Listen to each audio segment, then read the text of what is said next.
right, lights are on, so I guess we can get started. Thanks a lot for attending this morning and joining me for this session where I'm going to talk about a couple of projects that we developed in the Spring portfolio, Spring Cloud Stream and Spring Cloud Dataflow mainly. And I'm going to try to talk a little bit about how they came into existence, what is the philosophy behind them, what do we want to achieve with them. But then it's going to be more organic, and I'm going to try to do this demo-driven. We're actually going to build these applications and deploy and run them to actually see what the developer experience is, right? So my name is Marius Bogoevici. I work for Pivotal. I've been a Spring integration contributor for a long time. I've been working in the Spring XD project for the past 3 years and for the past couple of years, sorry. And I've been in I've worked in Spring Cloud Dataflow and Spring Cloud Stream since inception. So essentially, that's a long title that we have up there. And I'm going to try to get very quickly through the points that kind of, to our thinking around this problem of high throughput, low latency data processing, right? Which is generally known as streaming. So essentially, the goal is, when we talk about streaming, we normally talk about processing large quantities of data as fast as possible. And usually the term is brought up in contrast to batching, right? Instead of actually storing data for accumulating it, you actually process it as soon as it arrives. And we've arrived there through a few pathways. One of them is basically just because we can. Batching has been a long time and like the most efficient solution for processing data. But capabilities both in terms of storage, computing power, memory, and so on and so forth have made it possible to actually bring the moment where the data is processed closer and closer to the moment when it's acquired, right? The other pathway is this more of a enterprise integration meets big data type of scenario, where you get, like instead of having, for example, sporadic events, car has broken, right? You get preventive maintenance. You get a series of events that actually the application processes continuously and tries to infer and tries to predict where if a failure is incoming and try to take action before that, right? So in these types of scenarios, what I'm trying to say here is that it's not only the data volume that matters, it's the fact that it's data that's coming in continuously, right? And it's data that relates to each other. So you process, for example, a stream of sensor information. You actually want to monitor not only individual values, but you want to monitor trends. You want to basically be able to process data in the order in which it has arrived. You want to process data that has been acquired in a specific time window to actually identify a trend in there. And we've seen basically transitions, like we've seen a transition even in terms of messaging middleware design. So like more traditional, like RabbitMQ, for example, or ActiveMQ, or like your traditional enterprise messaging system starts giving way to new designs, more this distributed log type of design, like Kafka, for example, or cloud managed solutions like Google PubSub and Kinesis. And our choice in terms of microservices is not necessarily driven by the let's break the monolith approach. There's no monolith to break, but these types of high volume data processing solutions lend themselves inevitably to distributed approaches, right? To a distributed architecture. So in a distributed architecture, we find that building these distributed topologies that consist of production-ready applications that can be deployed independently, that can be developed independently by teams, that can be organizationally aligned, which is basically the definition of microservices, is the way to go. And obviously, there are other requirements that drive us there. We break the application in multiple parts because the multiple steps of the pipeline might have different requirements. A certain compute-intensive unit might require multiple instances. A certain data enrichment unit might require more memory, and so on and so forth. So the ability to tune these parts independently lends itself very, very well to the microservice model. And obviously, we're processing data that's arriving in distinct units. So message, the message as a unit of processing is kind of as a very, very natural choice here, right? So when we talk about these topologies, they're constructed from microservices that talk to each other via messages, as opposed to the more traditional HTTP, or I wouldn't say even HTTP, like request reply kind of approach. You get something more that's more similar to the Unix pipeline, where basically every component processes data and passes it downstream, right, without waiting for a reply. And that gives you a number of benefits, like the decoupling, discoverability. You don't need to know where the next step of the pipeline is. You don't know who it is. You don't care. It could be multiple applications that process the data if they have an interest into it in parallel. So you can actually have these very sophisticated pipelines just because you don't put any knowledge on the producer side on who is your consumer, if it's available right now, if it can process.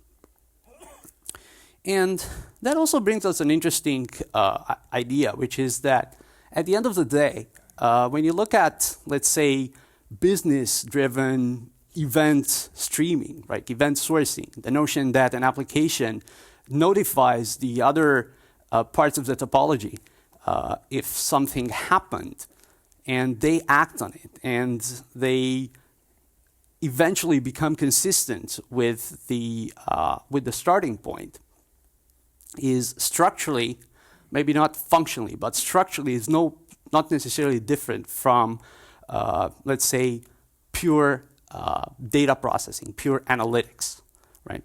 You can take a look at the two images, and they're almost the same, right? Applications communicating over publish-subscribe channels, and basically having this ability of adding new components into the mix. And of course, there's the topic of cloud native, right? A term that's very popular these days. What do we mean by cloud native in this context?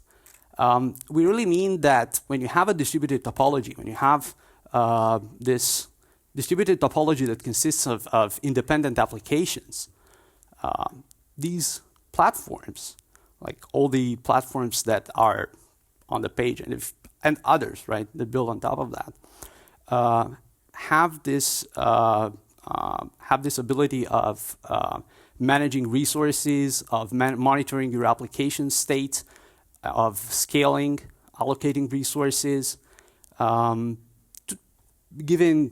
managing the resources that go to a process like memory, CPU, and instance count. Obviously, to a degree or another. So you can do things, for example, in Cloud Foundry that you cannot do in Yarn, or you can do things in Kubernetes that you cannot do in Mesos, and so on and so forth.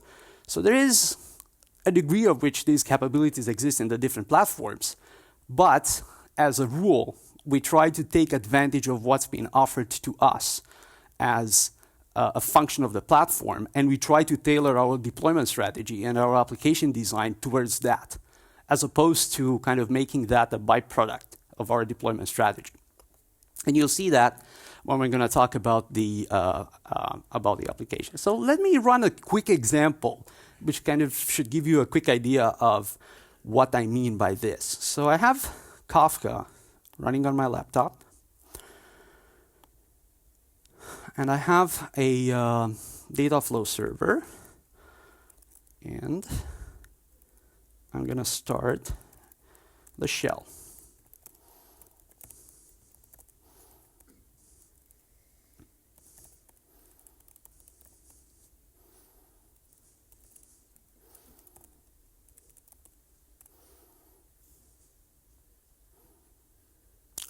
The shell is one of the ways that you can actually interact with the Spring Cloud Dataflow server, right? We're going to talk exactly what it is and how it's built and what's happening underneath. But what I really want you to pay attention to is this notion that I can go and say, I want to deploy a stream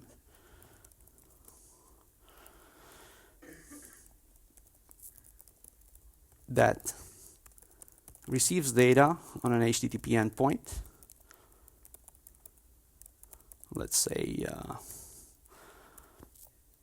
9998, and ingests it and writes it to a file that is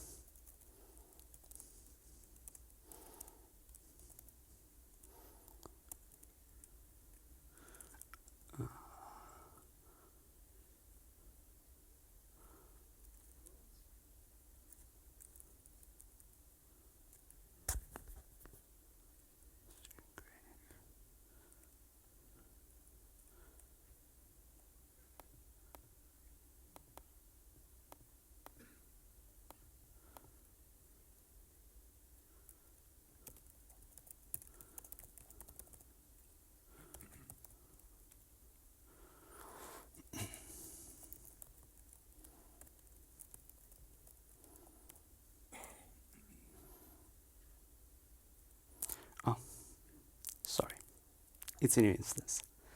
So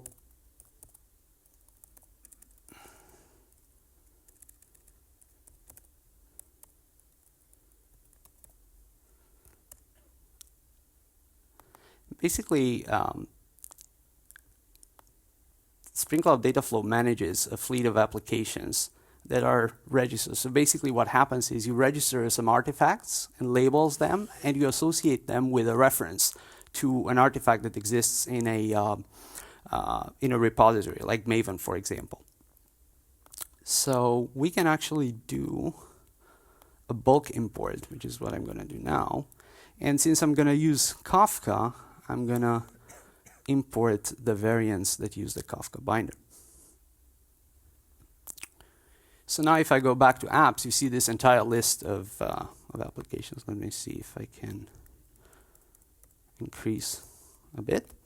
So you see all kinds of applications in here, right? And the ones that I was trying to launch are HTTP, which is the HTTP source. It's a Maven artifact. And there is a file sync that's a little bit down there. So I'm going to create this.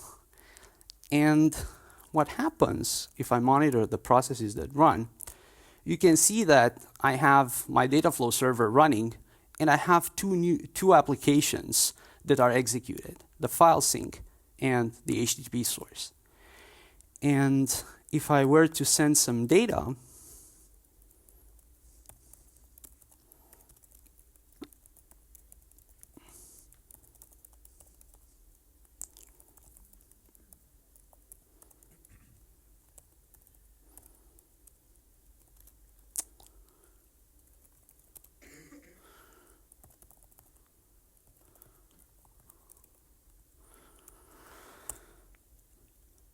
basically it's sent to the HTTP endpoint, and I will see it in, let's see, I'll retail this.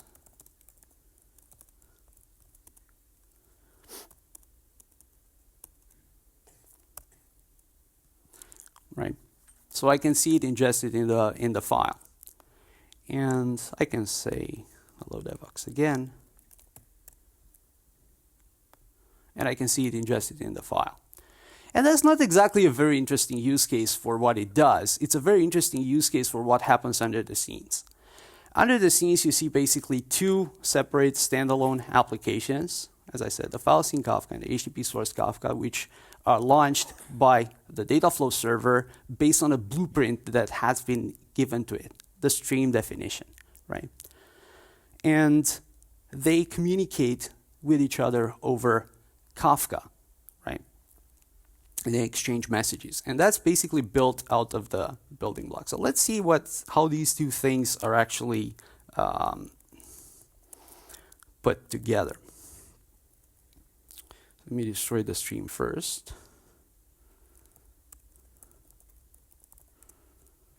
I'm going to destroy the stream, for example, I should see that the two applications are basically gone. So the server basically manages the lifecycle of these applications. And locally, it means that it runs the separate processes. When we're going to move to the cloud, you'll see that it actually launches applications in the target platform. So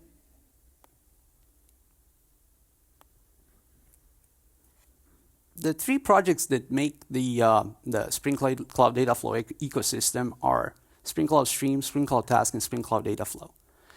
And each one of them performs a specific task. Spring Cloud Stream is a programming model for writing the event-driven applications that are part of the pipeline. So the HTTP endpoint and the file ingestion endpoint are basically Spring Cloud Stream applications. Spring Cloud Task is the programming model for writing short-lived applications, batch jobs, if you want. And Spring Cloud Data Flow is the layer that basically orchestrates them and deals with running these applications on the different target platforms. So let's start talking about Spring Cloud Stream first. It's basically, one more point that I'd like to come by, which is interesting here, is that they by themselves have been the result of breaking a monolith. I'm not sure how many of you are familiar with Spring XD, for instance. Not many. Spring XD has been a project that has tried to create a platform for data processing using Spring Batch and Spring Integration. And at some point around 2015, we came to the conclusion that we had the right idea in terms of things like abstract stream definitions, a UI, a management UI, the unified monitoring and everything were great, but there was an approach that actually didn't scale quite well, which was defining our own containers for running the modules. It's not an accident we actually moved towards a microservice architecture towards 2015, when Spring Boot and Spring Cloud really become mature and sort of validated the notion that you can build production-grade microservices in the Spring, with the Spring ecosystem, right? So we kind of moved towards that as well, and this is basically the result of that approach. And of course, Spring Cloud Stream builds on top of Spring Boot. It builds on top of Spring Integration. There's often a question, what's the relationship between Spring Cloud Stream and Spring Integration? Is Spring Integration obsolete or something like that? It's a question, it's a wrong question. Spring Integration is performing exactly its role that it has, which is to provide the enterprise application integration patterns that are used inside the application to provide the connectors for middleware. And there is an entire set of applications that are built with Spring Cloud Stream and Spring Integration that address integration with different middleware systems. In fact, all the portfolio of out-of-the-box applications that Spring Cloud Data Flow comes with, like even the file sync or the file source or the Cassandra source or the Cassandra sync, or the JDBC source. If you look, there is an entire ecosystem of applications that are built there. We provide them out of the box to be used with it. They're actually Spring Integration application. What role does Spring Cloud Stream play? It provides the application model. It provides a unified API for writing applications that are scalable and structured in distributed topologies. So that's our focus. Everything you will see in terms of features is really geared towards that, right? And that means what? It means pluggable middleware abstractions. I don't want to write my application knowing what messaging system I'm talking through. Why is that? Because I care more about how two applications communicate with each other than the pipe that they're communicating through. So we take upon ourselves to abstract out certain aspects of the middleware for the benefit of actually having this uniformity between applications, right?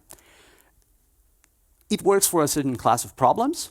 it works for the majority of problems that we are trying to solve. Obviously, you can always go to a lower level and try to use the integration, the middleware integration directly if that's what you want. But when we talk about apps talking to each other or that kind of approach, then there are other things that you have to consider, like how the messages are for example, marshaled in a way that they can be consumed on the other end transparently, right, without me having to know exactly what encoding they have, how they mean serialized, and so on. How to distribute data between multiple applications, right? And this comes more into the realm of, let's say, opinionated primitives, what we call. And we're going to talk a little bit about what they are. A stream application, in a nutshell, consists of a application core. It's basically a middleware neutral core. It's really, you just describe how your application interacts with inputs and outputs. It can be done in different ways. It can be done through Spring integration, as a Spring integration application. You can do it through like pure Spring messaging constructs. And we actually have support for reactive programming as well, since version 1.1. So we're going to see immediately how that works.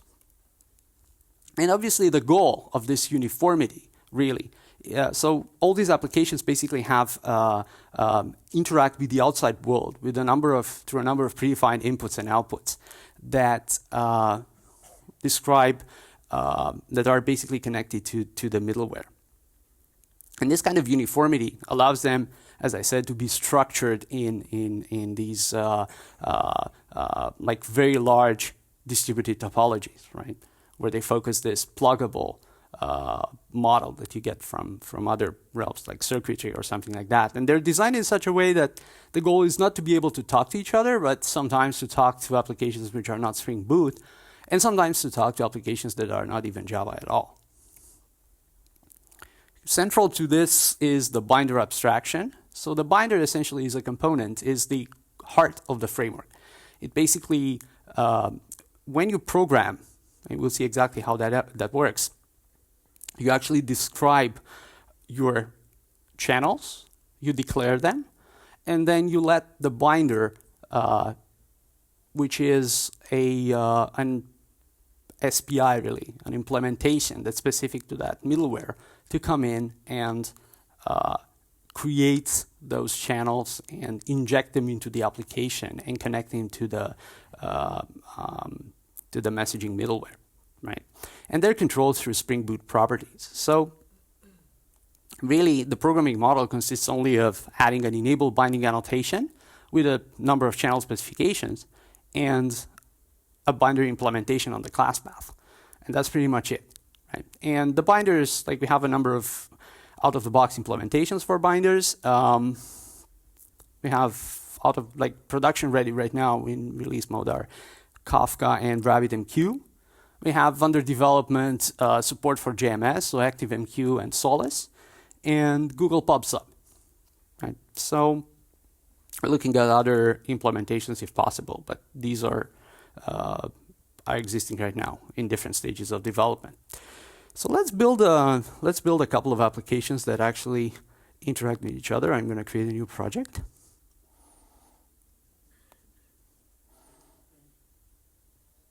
With Spring Initializer. So you can actually create it from start Spring.io. I'm going to call it source or sensor source.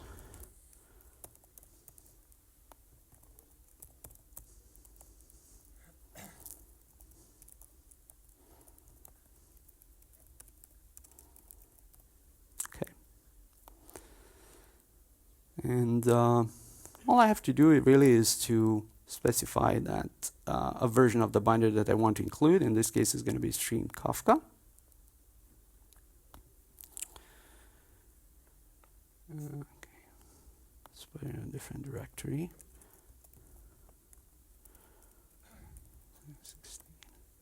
The whole example already built, like I have a version already built of it, but I'd rather go through at least to the process of creating this application. so that we can actually take a look at what happens.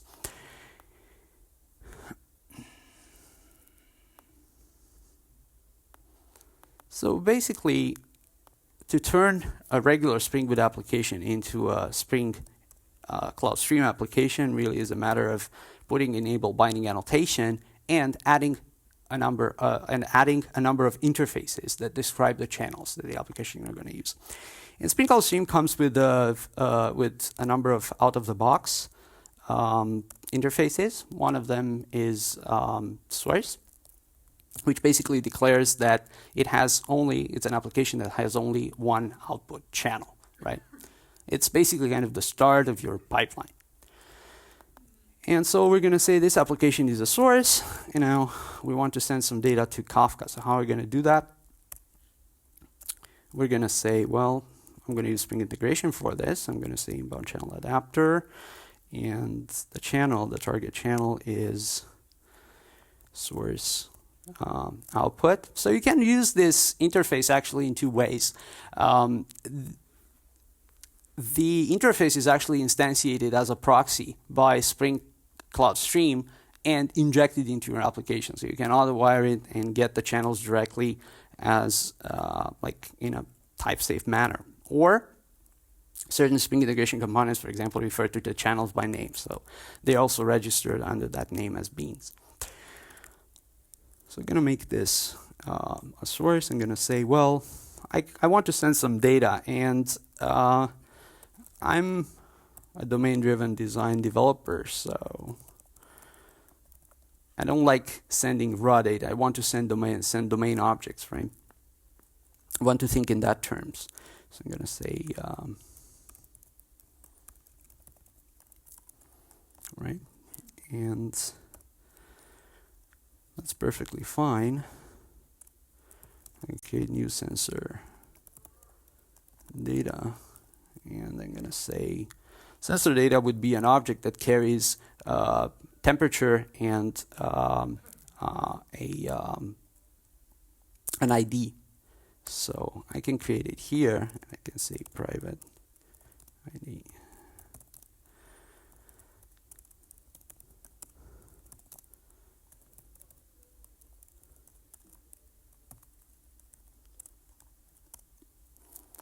Okay, so now I'm going to have a constructor as well so that I can create this easier. I'm going to say, I'm going to send some random data, really.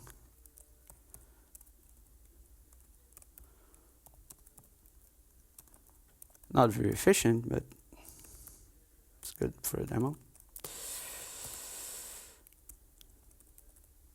Okay.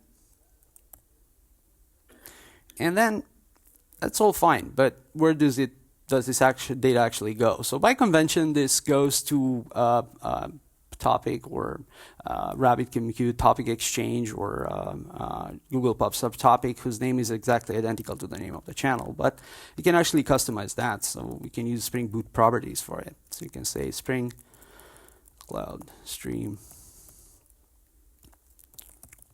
bindings output equals sensor data. And there's another thing here that's kind of interesting. You see, I'm sending POJOs. I'm sending Java objects. How do these objects actually get sent? How do they get put on the wire? Well, that is a bit interesting because the way I put them on the wire dictates what degree of interoperability these applications have. I can send them, for example, as serialized data. I mean, not Java serialization. You don't want to do that. But you can use something like Cryo, for instance, right? The drawback in that case is that you have to have the class on the other side. And basically, every time you change the class, you have to update the code on the other end, and so on and so forth. And this is exactly what you don't want to do with microservices. So you want to send it in a different format, right? So we can say something like Spring Cloud Stream bindings output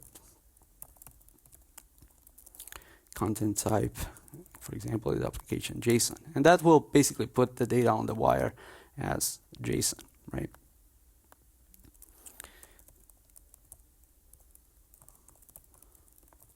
I'm going to say Spring Cloud Stream.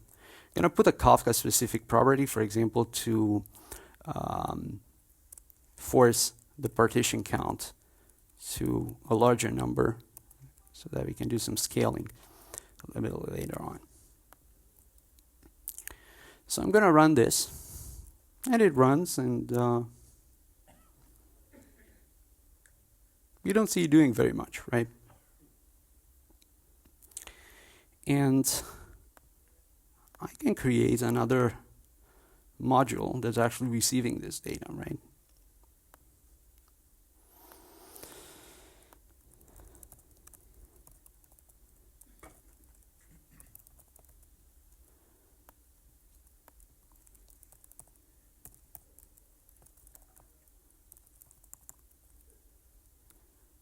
Okay. This follows the same process.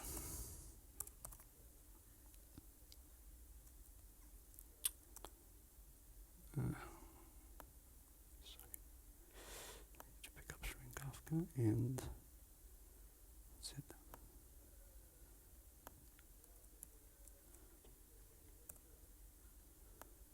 Just need to put it in the right folder. Okay.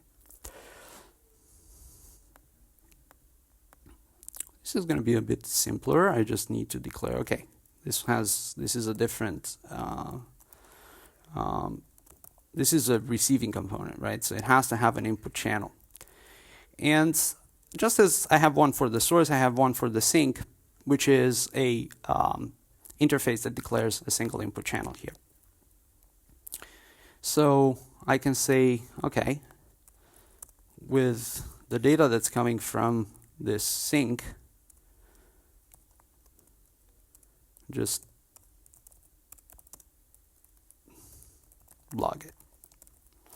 And I'm sort of assuming that I'm getting a string over the wire.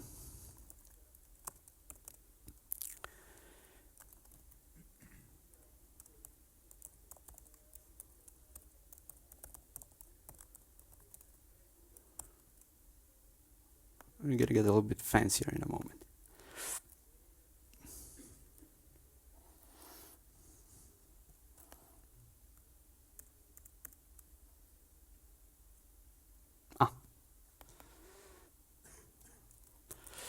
The other thing that I need to do here is to specify what the destination is, right? So the nice thing that Spring Boot gives us in this case is that it allows these properties to be overridden on my runtime. So if I deploy it in like for example, when Cloud Dataflow deploys them, it actually overrides these properties.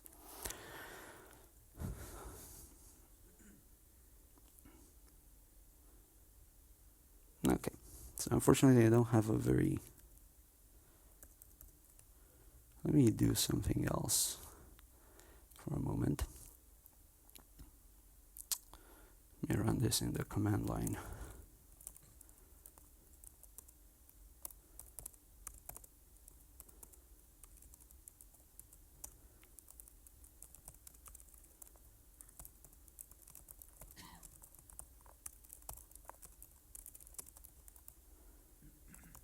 I'm going to skip the tests so that I make it quicker.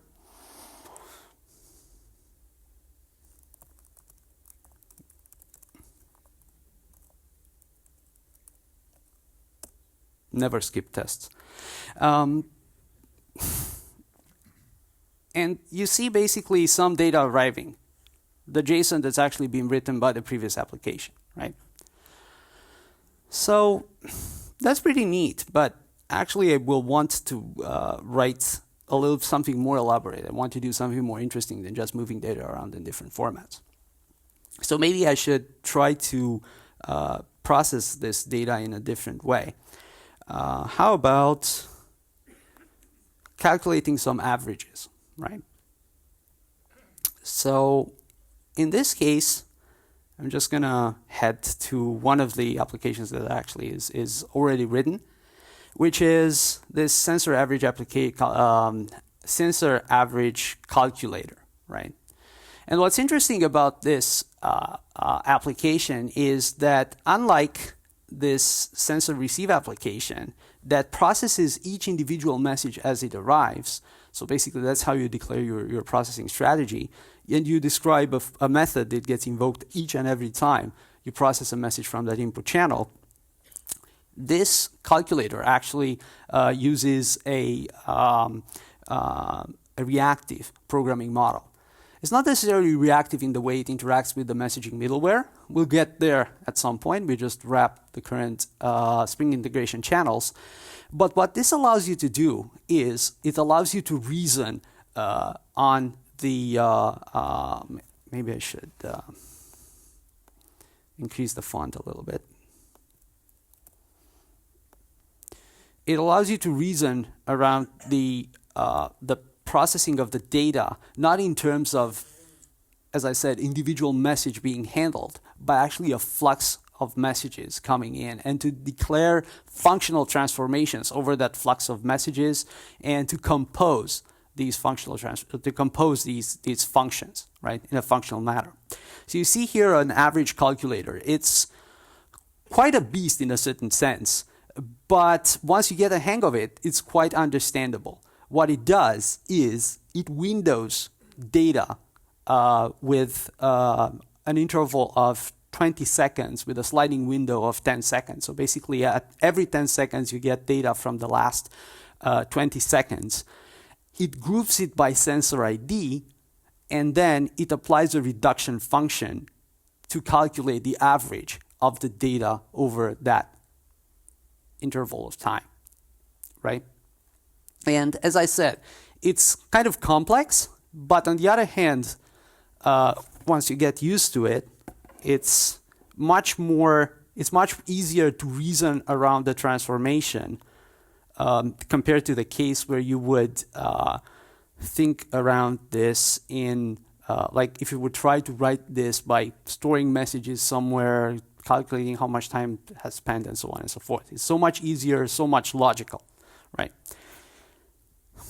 So we've adopted this programming model for ourselves. So let me just try to plug in and run this average application. So what I'm going to do is I'm going to configure this average calculator to get data from the sensor, like from the sensor data endpoint, and pass it to averages. And another thing that you notice here is that when I describe the data that's coming in, I'm not describing it as a string. I don't handle the transformation, the unmarshalling of the data at all.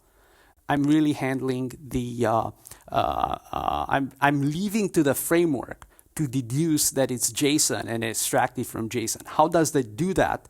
When this application actually sends the message, when the source application sends the message in this format and declares this, what's the other one? Here it is.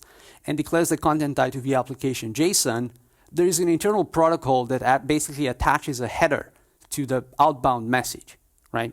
And the way it's attached, it depends on the middleware. Like some messaging middlewares support headers. Some others just, like in the case of Kafka, for example, we just envelope it inside the message, right? But still, on the other end, on the receiving end, you get a JSON object with the information that it's application JSON, and it can extract it. And that allows you to use different data formats. So for example, you can do the same thing for Avro. We have support for Avro. You can just declare that your data is serialized with Avro, and automatically it's going to be converted like that. On the receiving end, if you have Avro on the class path, it knows how to extract it and convert it. So now, let me change this application real quick. Actually, I've stopped it, so I can put this like here. I can launch it with so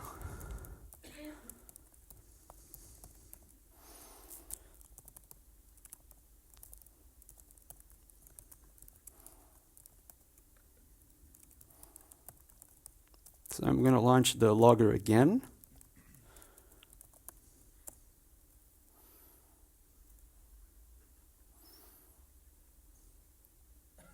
I receive no data. Of course I don't receive any data because there is no one actually writing it. So let me start this application.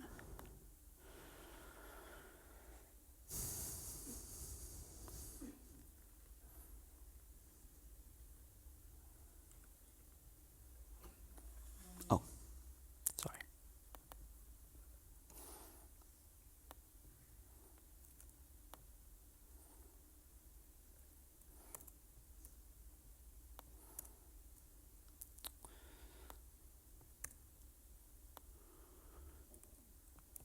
So it's using a different binder.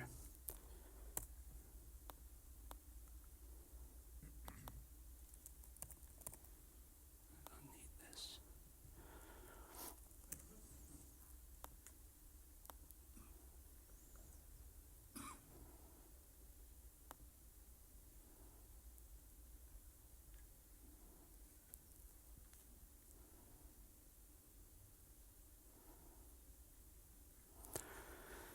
And in about 10 to 20 seconds, I should see some data coming in here.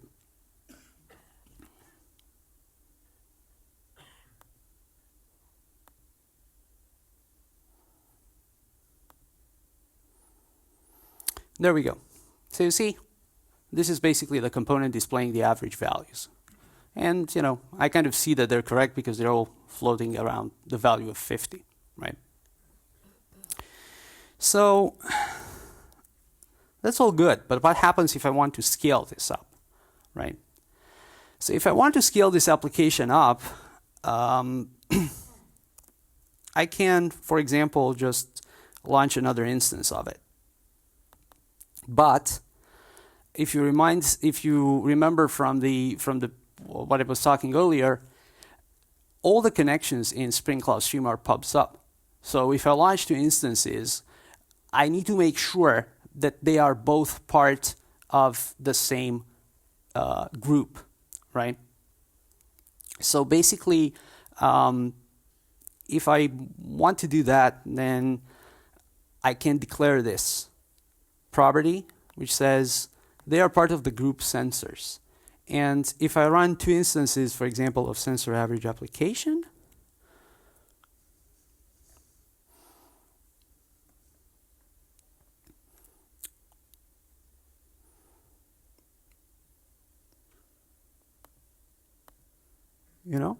you can see basically that when I started the second instance, unfortunately this is very, very small.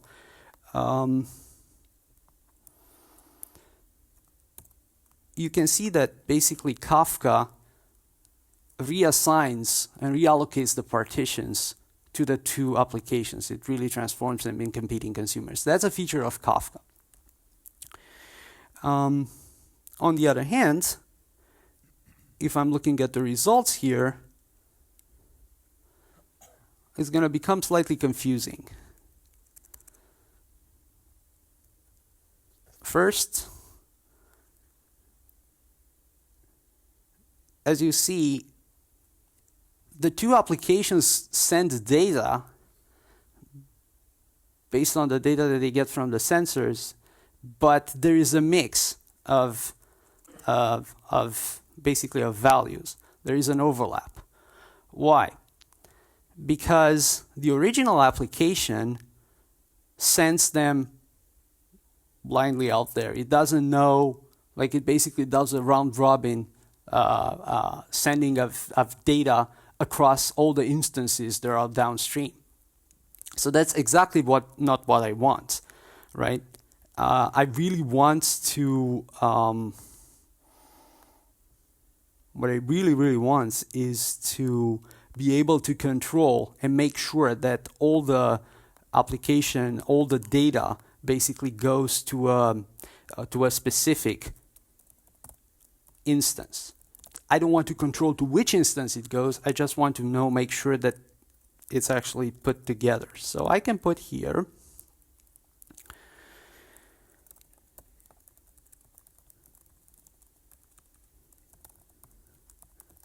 a property which is called partition key expression. And when I configure it like that, I can tell,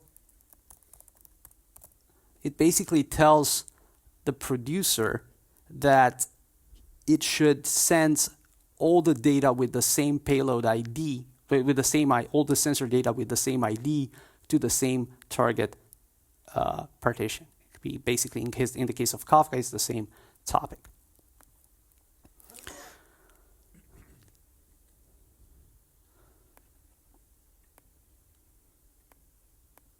So I'm going to restart this.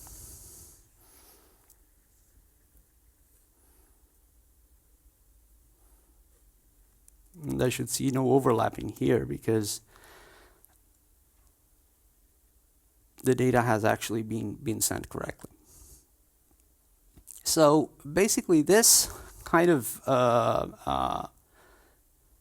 control over how data is distributed across the wire, over how multiple consumers basically participate in the same structure is part of the features of Spring Cloud Stream. You get it out of the box with the framework, right?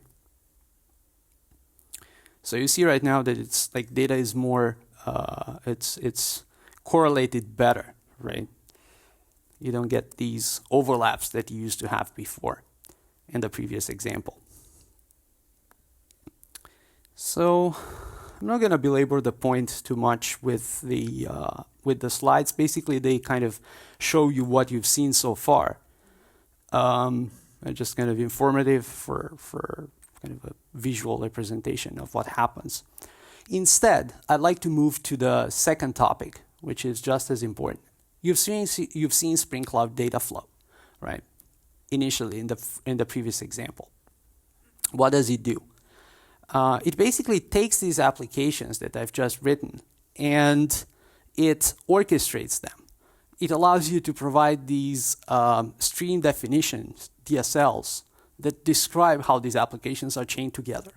You've seen that I have to specify, for example, information about the topics that are being used. Even information about the middleware configuration if I wouldn't be running on localhost. So that's pretty tedious when when you actually need to when you're required to do like to deploy a large topology. By the same measure, launching individual applications, you've seen that basically for launching 2 instances, I actually have to go to the IDE and basically launch 2 separate instances and manage them and monitor them and do all that. So instead of this kind of approach, data flow basically what it does, it's basically taking the definition that that you give it to it, like HTTP pipe file that we had in the original example. It has a registry of applications, and it finds them and it launches them. Where does it launch them? On a platform. It has an abstraction layer, which is basically the Spring Cloud Deployer project that has different implementations for a number of targets. So essentially, Spring Cloud Data Flow, like the orchestration layer that transforms the DSL and does the launching, doesn't exactly care about what the target platform is. Every Spring Cloud Data Flow server instance obviously comes with an implementation of the target platform, right? So there is an implementation for Cloud Foundry, for example. There is an implementation for Yarn.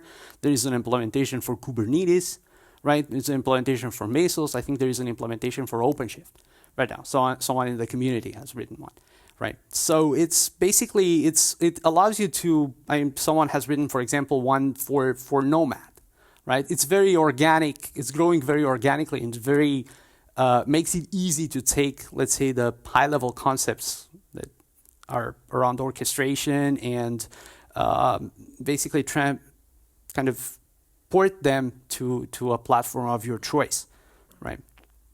And what you get, essentially, when you execute that stream and when you deployed it, is this graph of interconnected Spring Boot applications, right? That's all you hear. And Spring Cloud Deployer basically supports different types of resources, right? It doesn't support only Uber jars. It also supports Docker images and different locations for resources. So you can store them, like you can use a Maven reference. If you have a Maven repository, you can use Docker Hub. You can use, for example, if you're deploying in Kubernetes, HDFS, if you're deploying in Yarn. So it's an entire variety of things that actually hides under the scenes so that Spring Cloud Dataflow can actually concern itself only with a high level of abstraction, right? And kind of not meaning to belabor the point too much, but essentially when you deploy, this is an example of deploying a couple of streams, and what happens is that you get these boot applications talking to each other over the message broker, right? And it doesn't matter what the platform runtime eventually is. In terms of external interaction, it has basically a RESTful API that is used like the shell that I've been actually interacting with earlier. It has a web UI, the dashboard that you've seen earlier as well. And obviously, because it has a REST API, you can write your own. So very often, like users just write their own groovy scripts, for example, that invoke an HTTP endpoint. Just perform the RESTful call, pass the JSON for deploying a stream, and that's it for automating your process. And that is completely decoupled from the deployment strategy, right? Where the deployer SPI actually takes the job of deploying it into the target platform. And basically, since we've gone so far, we should probably go and actually see a deployment into an actual cloud, right? Because, local machines are dangerous for the code, but even more dangerous for running applications. So you don't want to do that. You want more security. And what I'm going to do is we're going to deploy in Cloud Foundry. So I have this account of PWS. Actually, you can get one and try the same thing yourselves. And I already, like to save some time, I've already deployed the Cloud Foundry version of the Dataflow server. And I've deployed a number of, also before the talk, I've deployed some versions of the applications that I've just demoed in a Maven repository, right? So now these applications have been built with a Rabbit binder. So what we're going to use in this, what you're going to see in this example is the same Spring Cloud Dataflow, Spring Cloud Stream applications that you've seen running with Kafka, running now with Rabbit, without any change than just the dependency, the binder dependency. So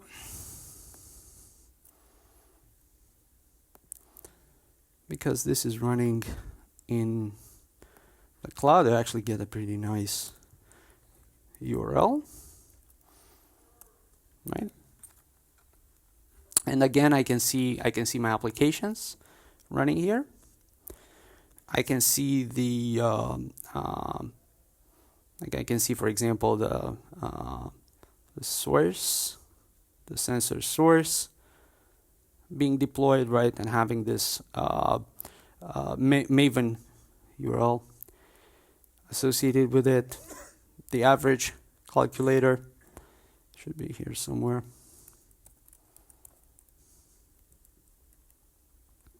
There it is. And the sync is actually somewhere as well. In any case, we're going to go and create a stream. And this time, just because for some variation, I'm going to create it from the UI. So I'm going to say sensor. Going to pull a sensor. I'm going to take the 3 components. I'm going to drag it and connect them, right? And this makes a stream definition. So as you see here, I have no applications running then except the server.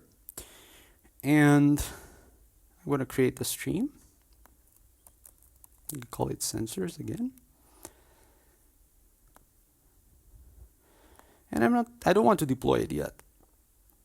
I'm just going to create it, right? And if I go here, I see this stream already created with the 3 applications that I've just deployed, piped together, right?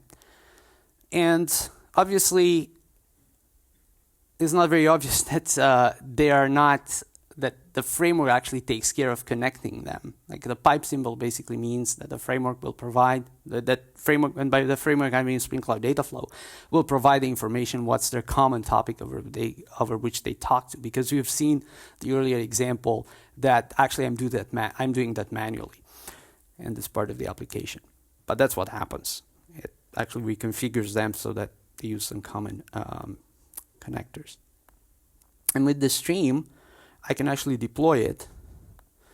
And in deployment properties, I can actually enter all kinds of properties that configure the applications that run. But more interesting, I can say, I want 2 instances of sensor average, and I want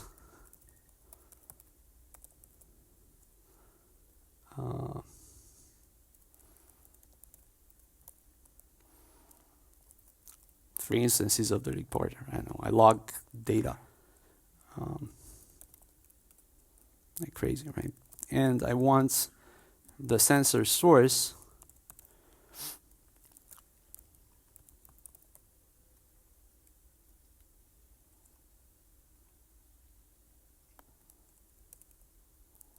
producer introduced the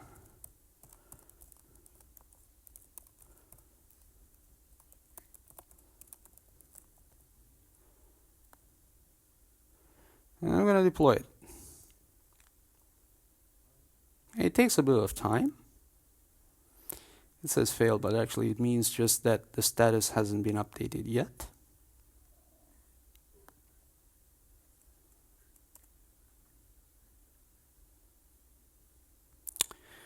And you can see the 3 applications basically being started and deployed, right? And you also see that I get the number of instances that I have specified, and I get the, if I had, for example, I could specify other things like memory, for instance, and so on.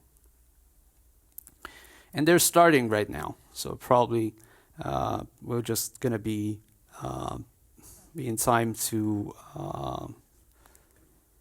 they're not crashed, they're starting slower. And that therefore they have they're reported as yeah.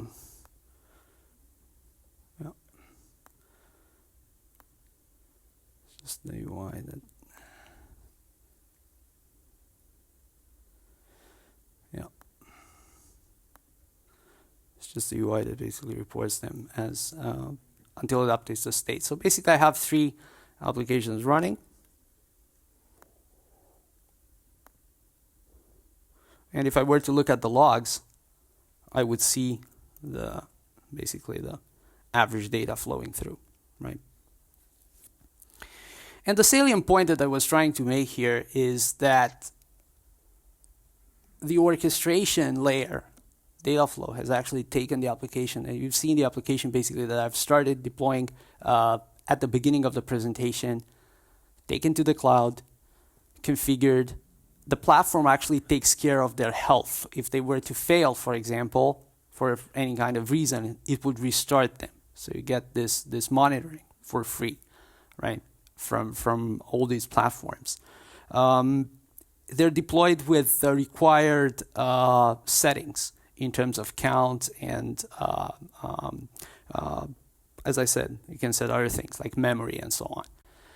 And that's an important point, because when you actually start like deploying 3 applications is easy. Deploying a pipeline that has 10 applications, each one with so and so many instances, is complicated, right? So when you think of it, like that's pretty much the moral of the focus of this presentation is like you think about large graphs of applications. And I hope I showed you how we try to solve this problem with Spring Cloud Stream and Spring Cloud Dataflow for data processing. My time is up, unfortunately, so I think, I don't know, if you have time for a question or two, but if not, then I'll be at the Pivotal booth, and I'd be happy to talk to any of you who have questions and want to follow up on this. So, thank you for attending.